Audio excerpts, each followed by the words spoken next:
എന്റെ ചായ ദാ ഇതിവിടെ ഇരുന്നൊരു സാരി സെറ്റാണ്. തനിക്കിത് പാകമാകോ എന്നറിയില്ല. എങ്കിലും താൻ പറ്റുവാണെങ്കിൽ ഇതിട്ട് ഞങ്ങളുടെ കൂടെ വരണം. തന്നെ എന്തായാലും ഇവിടെ ഒറ്റയ്ക്ക് ഇരുത്തിയിട്ട് പോവാന്നില്ല. അതുകൊണ്ട് വേഗം റെഡിയായിട്ട് വാ. ഞങ്ങൾ വെയിറ്റ് ചെയ്യാം.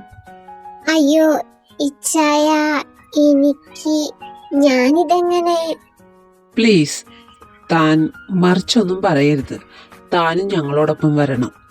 തേയ പിന്നെ ഒന്നും പറഞ്ഞില്ല. ജിമിൻ്റെ കയ്യിൽ നിന്നും കവറ് വാങ്ങി അവൾ ജെറിയുടെ റൂമിലേക്ക് പോയി. ജിമിൻ നേരെ ജെറിയുടെ കൂടെ സോഫയിൽ പോയിരുന്നു. ഒരു 30 മിനിറ്റ് കടന്നുപോയി. ജിമിൻ തൻ്റെ ലാപ്ടോപ്പിൽ വന്ന ഇമെയിൽസ് നോക്കുകയായിരുന്നു. അപ്പോഴാണ് റൂമിൻ്റെ ഡോർ ഓപ്പണായി സൗണ്ട് കേട്ട് അവൻ നോക്കുന്നത്.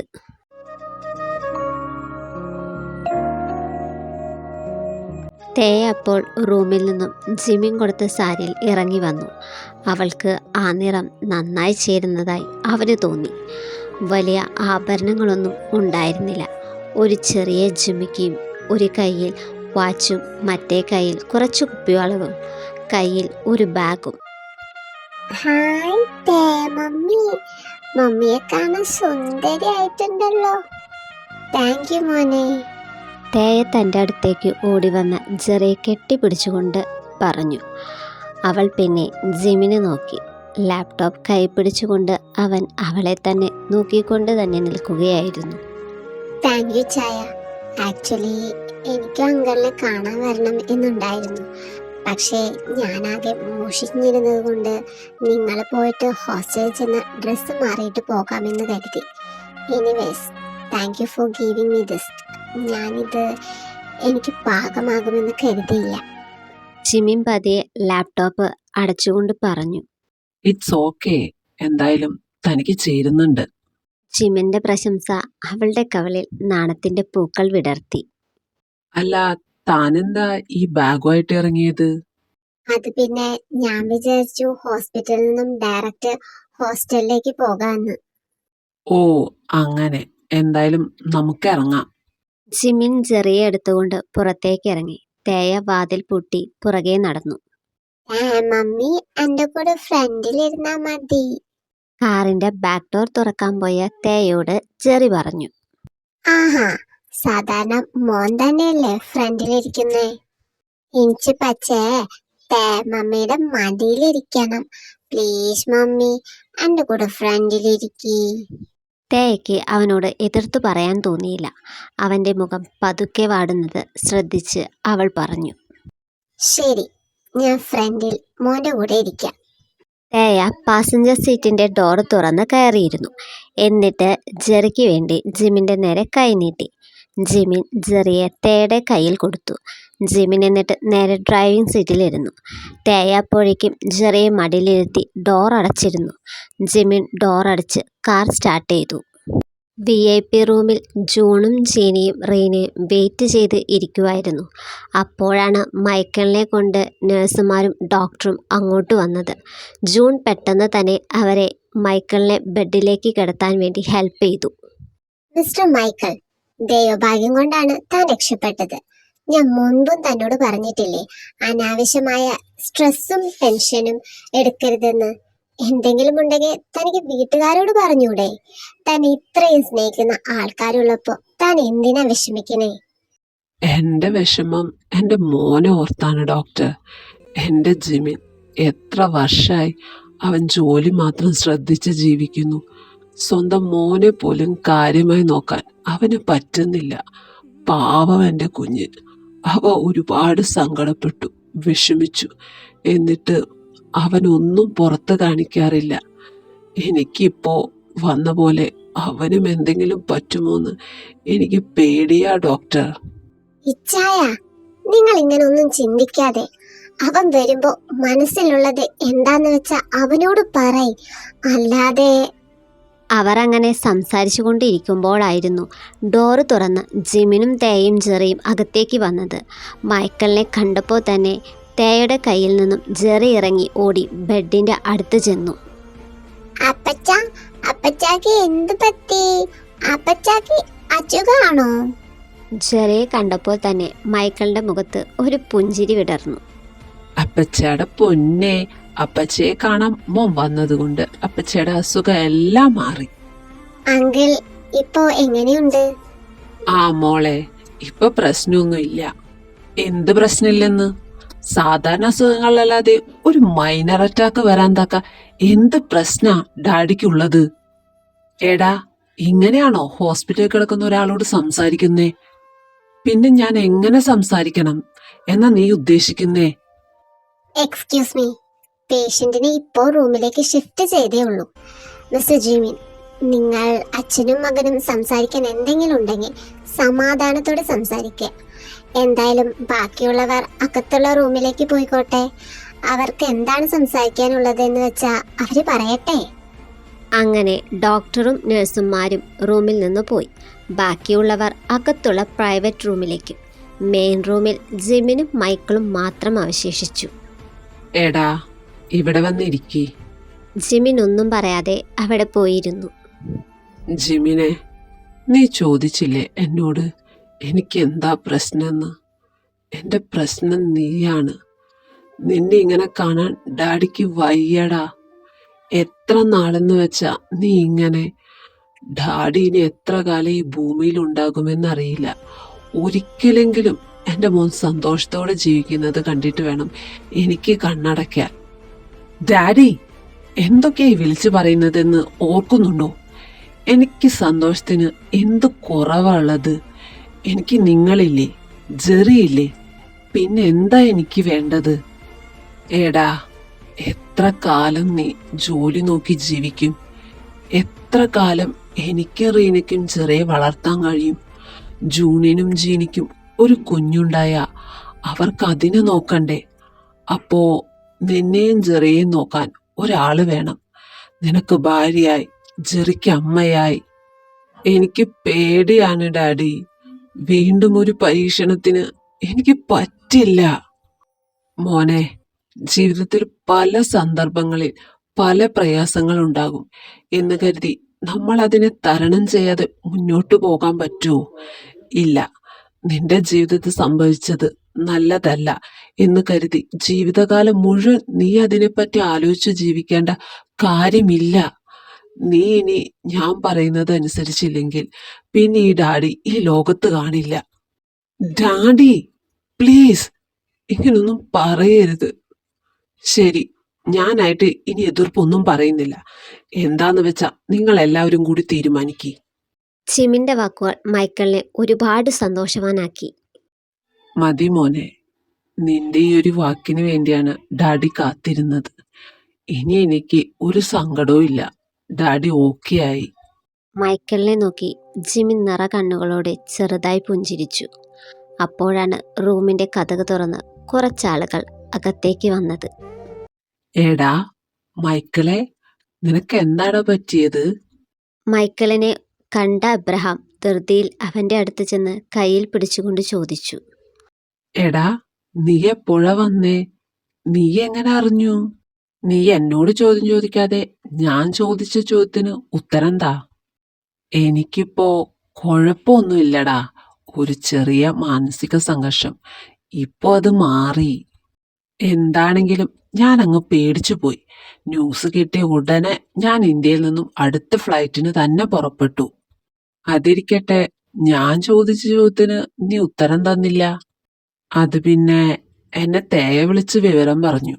ജിമിൻ അത് കേട്ട് എഴുന്നേറ്റു. അപ്പോൾ തേയ എല്ലാ കാര്യങ്ങളും അവളുടെ വീട്ടിൽ അറിയിക്കാറുണ്ട്. അബ്രഹാം തന്നെയല്ല വന്നത്, കൂടെ സാറയും ബെഞ്ചമിനും ഉണ്ട്.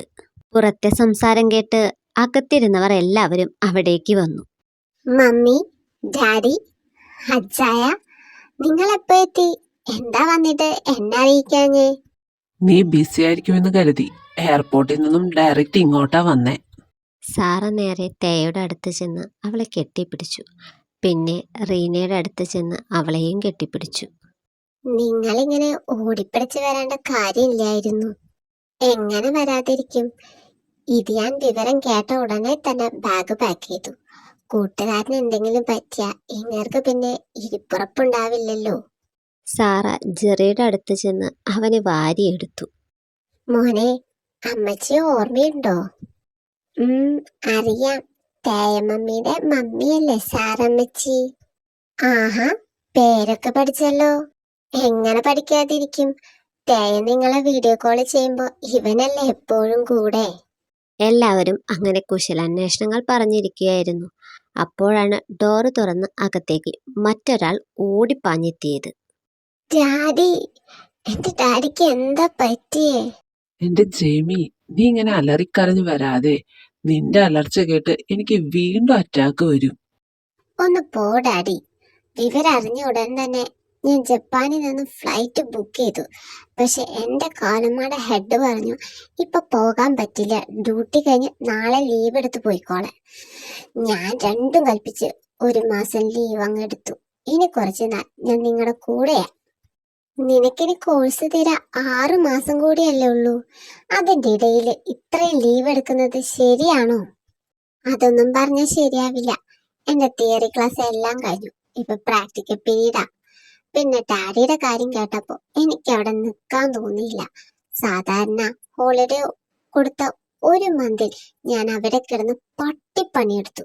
അതിന്റെ കോമ്പൻസേഷൻ ആയിട്ടാണ് ഈ ലീവ്. അതുകൊണ്ട് ഇതിനെ ചൊല്ലി ആരെന്നോട് ഇനി തർക്കിക്കാൻ വരണ്ട. ശരി ശരി, നിന്നോട് തർക്കിക്കാൻ ഇനി ആരും വരില്ല. നീ എന്താന്ന് വെച്ചാ ചെയ്തോ. ഡാഡി, ഞാൻ സീരിയസ് ആയിട്ട് ചോദിക്കുക. ഇപ്പോ എങ്ങനെയുണ്ട്? ഡോക്ടർ എന്ത് പറഞ്ഞു? എനിക്കിപ്പോ ഒരു കുഴപ്പവുമില്ല. ഡോക്ടർ പറഞ്ഞത് മാനസിക സമ്മർദ്ദം കാരണം വന്നതാണെന്നാ. എന്തായാലും ഇപ്പോ എന്റെ എല്ലാ പ്രോബ്ലംസും മാറി. ആ, എന്തായാലും ഞാൻ ഡോക്ടറെ ഒന്ന് കാണട്ടെ.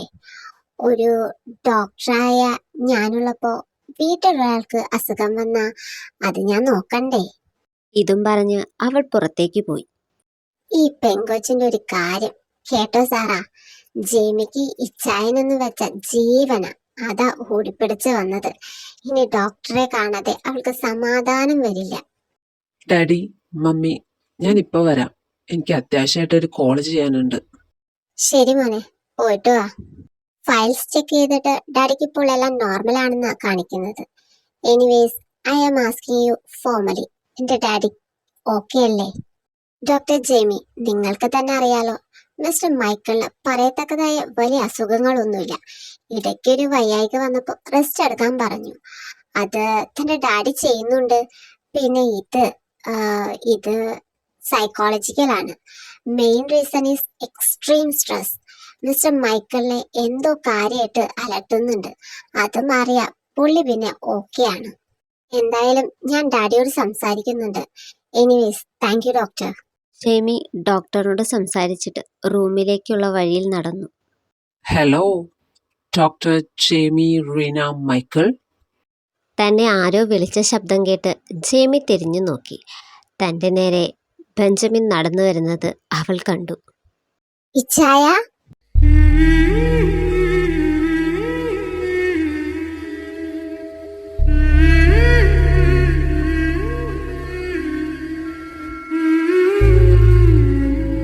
ദീ, ആരെങ്കിലും കണ്ടോണ്ട് വന്നാ എല്ലാം തീരും. നീ കരയുവാണോ? ദേ നോക്കിക്കേ. ജെമിയുടെ കരച്ചിൽ കേട്ട് ബെഞ്ചമിൻ അവളുടെ മുഖം പിടിച്ചുയർത്തി അവളുടെ കണ്ണുനീർ തുടച്ചുകൊണ്ട് അവൻ പറഞ്ഞു. എടി, നീ കരയാതെ. അങ്കിളിനിപ്പോ ഭേദായില്ലേ? നീ തന്നെ എല്ലാം നോക്കി ഉറപ്പുവരുത്തിയില്ലേ? പിന്നെന്താ? എന്നാൽ ഇച്ചായ, വാർത്ത കേട്ടപ്പോ ഞാൻ ശരിക്കും അങ്ങ് പേടിച്ചു പോയി. ഈ ഡാഡി ഇതെന്ത് ഭാവിച്ച? എന്തെങ്കിലും ഉണ്ടെങ്കിൽ ഞങ്ങളോടും ആരെങ്കിലോടും തുറന്നു പറഞ്ഞൂടെ? അല്ലെങ്കിലും എല്ലാം മനസ്സിൽ ഒളിപ്പിച്ചു വെക്കും. പിന്നെ എങ്ങനാ ഇതൊക്കെ വരാതിരിക്കുക? സംഭവിക്കാനുള്ളതൊക്കെ സംഭവിച്ചു. ഇനി എന്തായാലും കുറച്ചുനാള് നീ ഇവിടെ ഉണ്ടല്ലോ. നീ വിഷമിക്കാതെ വാ, നമുക്ക് പുറത്തുപോയി സംസാരിക്കാം. ബെഞ്ചമിനും ജെമിയും പുറത്തേക്ക് പോയി ഒരു ബെഞ്ചിൽ പോയി ഇരുന്നു. ബെഞ്ചമിൻ അവർക്ക് 2 പേർക്കുമായി കോഫി വാങ്ങിക്കൊണ്ട് ചെന്നു. 2 പേരും കുറച്ചു നേരം കോഫി കുടിച്ചുകൊണ്ടിരുന്നു. ഞങ്ങളും കുറച്ചുനാള് ഇവിടെ തന്നെ കാണും. അന്ന് തേയെ ഇവിടെ കൊണ്ടാക്കാൻ വന്നതാ ഡാഡിയും മമ്മിയും. പിന്നെ നാട്ടിൽ ഫുൾ തിരക്കായതുകൊണ്ട് വരാനും പറ്റിയില്ല. 5 വർഷമായില്ലേ. തേയാണെങ്കിൽ വീട്ടിലേക്ക് വരികയുമില്ല. ആ അങ്കിളിന്റെ വാർത്ത അറിഞ്ഞപ്പോ എന്നാ പിന്നെ കുറച്ചുനാൾ ഇവിടെ വന്നിട്ട് പോകാമെന്ന് തീരുമാനിച്ചു. അതെന്തായാലും നന്നായി. സത്യം പറഞ്ഞ തേച്ചേച്ചിയുടെ കാര്യം ഓർക്കുമ്പോ ഞാൻ വിചാരിക്കും, വർഷങ്ങളായി വീട്ടുകാരെ കാണാതെ ആരുമല്ലാത്ത ഒരു കുഞ്ഞിനെ നോക്കാൻ വേണ്ടി എങ്ങനെ ജീവിക്കാൻ സാധിക്കും? വീട്ടിലും ഈ കാര്യം ചർച്ചയാകാറുണ്ട്. മമ്മി എന്നും തേയെ വിളിച്ച് പരാതി പറയും. ഒരു വീക്കെങ്കിലും നാട്ടിലേക്ക് വന്നിട്ട് പോവാൻ. എവിടെന്ന്? ജെറിക്ക് അവിടെ പോണം, അത് ചെയ്യാനുണ്ട്, ഇത് വാങ്ങണം. Jerry Jerry Jerry. എപ്പോഴും അവൾക്ക് പറയാനുള്ളത് ജെറിയെ പറ്റിയാണ്. വീട്ടിൽ കല്യാണാലോചന വരുമ്പോ അവള് പറയും ഇപ്പോഴൊന്നും വേണ്ട എന്ന്. ഡാഡിക്ക് പിന്നെ അവളുടെ വാക്കാണ് പ്രാധാന്യം. മമ്മി പക്ഷേ റിലേറ്റീവ്സ് അതും ഇതും ചോദിക്കുമ്പോ വീണ്ടും അവളോട് ചോദിക്കും. ഇത് തന്നെ എന്നും. നമ്മുടെ കാര്യം എപ്പോ വീട്ടിൽ അവതരിപ്പിക്കാനാ മോന്റെ പ്ലാൻ? ആദ്യം തേയുടെ കാര്യത്തില് ഒരു തീരുമാനമാകട്ടെ. അത് കഴിഞ്ഞ് മതി നമ്മുടെ കാര്യം വീട്ടിൽ പറയുന്നത്. എന്തായാലും കുറച്ചു മാസം കഴിഞ്ഞ കോഴ്സ് കഴിയും. പിന്നെ ഞാൻ ഇന്ത്യയിലെ ഞങ്ങളുടെ ബ്രാഞ്ചിന്റെ ഹോസ്പിറ്റലിൽ തന്നെ ജോയിൻ ചെയ്യാമെന്നാ കരുതിയിരിക്കുന്നത്. അതാകുമ്പോ നമുക്ക് ഈ ഒളിച്ചും പാത്തും കളി നടത്തേണ്ടല്ലോ. ഓ, നിന്നെ കാണാൻ ജപ്പാനിലോട്ട് വരുന്നത് വലിയ ചിലവാണല്ലോ. ഒന്ന് പോടി. നീ എവിടെയാണെങ്കിലും ഞാൻ അവിടെ വരില്ലേ. ഇതും പറഞ്ഞ് ബെഞ്ചമിൻ ജെയ്മിയുടെ അടുത്തേക്ക് മുഖമടുപ്പിച്ചു.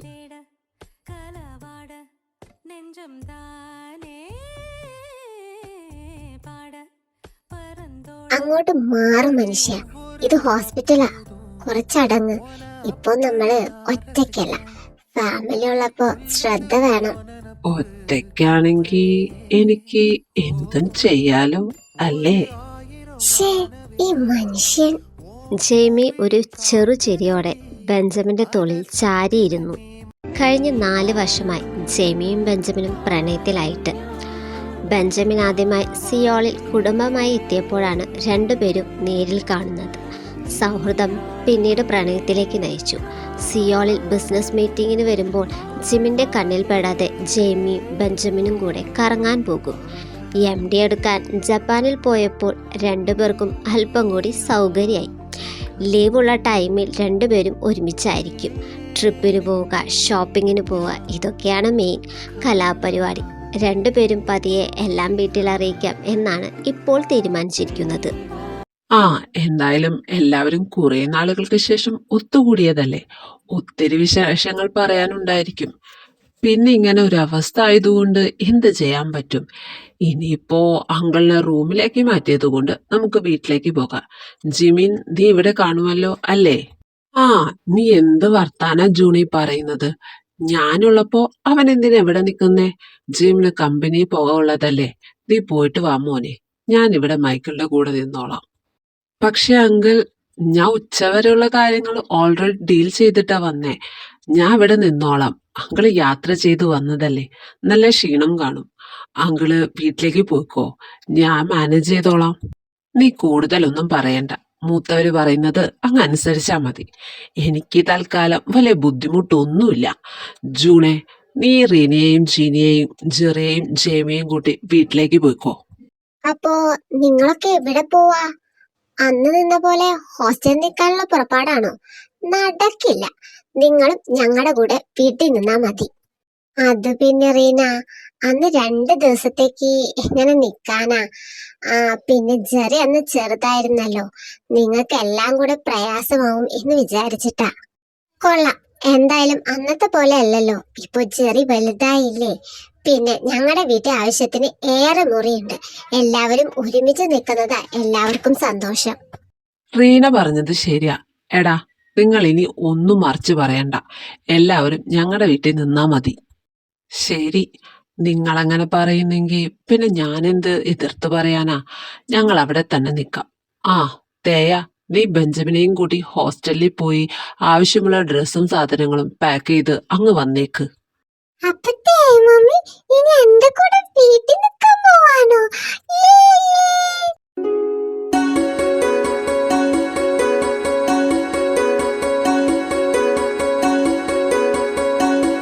Hi ARMYs, this is Meena സാരാങ്.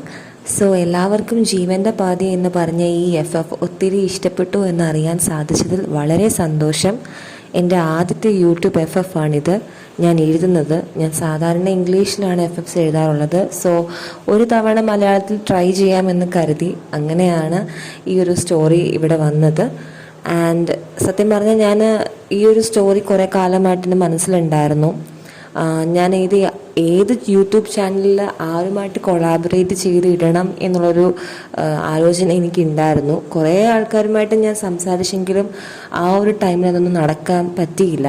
But ഈ ടൈമിൽ സിസ്റ്റർ ഓഫ് BTSുമായിട്ട് സംസാരിച്ചപ്പോൾ because of her I was able to upload this FF.